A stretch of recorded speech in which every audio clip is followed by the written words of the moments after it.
النبي قعد 6 شهور ما ينزلش عليه الوحي ولا بيجيله في رؤية ولا بأي طريقة، لحد ما قال الكافرين إن شيطانه قد هجاه. النبي دي كانت أصعب فترة عدت عليه في حياته، خايف إن يكون ربنا مش عايزه أو اختار نبي تاني غيره. ساعات إحنا كمان بنفكر بالطريقة دي، بتحس ساعات إن يمكن ربنا مش عايزك، أو إن في انقطاع بينك وبين ربنا، دعائي مش بيستجاب، حياتي مش متظبطة، أكيد ربنا زعلان مني.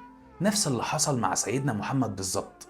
فربنا نزل له سورة من أعظم سور القرآن وأجملها على قلب النبي. اقراها دايما وانت متضايق، افهمها دايما لو انت مكتئب. سورة الضحى. اسمع كده بتقول ايه؟ والضحى. ربنا بيقسم بطلوع الشمس، لحظة تفاؤل، بيقول له ما تخافش هتنور، الأيام مش كلها سودة. والليل إذا سجى، الضلمة مصيرها الوقت وهتروح. ما ودعك ربك وما قلى. ربنا مش بيكرهك ولا عمره هينساك، ولا الآخرة خيرا لك من الأولى، واللي جاي أحسن وأحسن. ولو مش في الدنيا ما تخافش، أكيد الخير الأكبر أوي في الآخرة. وبعدين اسمع بقى القسم الكبير أوي ده، ولسوف يعطيك ربك فترضى. ما فيهاش أجمل من كده.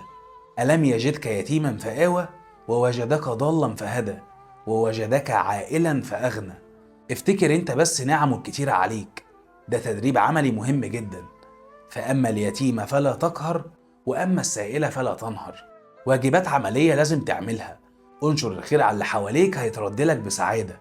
وأما بنعمة ربك فحدث، يعني حدث بيها نفسك، فكر دايما نفسك بيها، افرح بيها.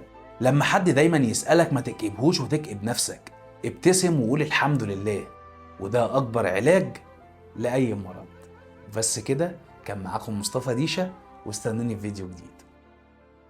سلام.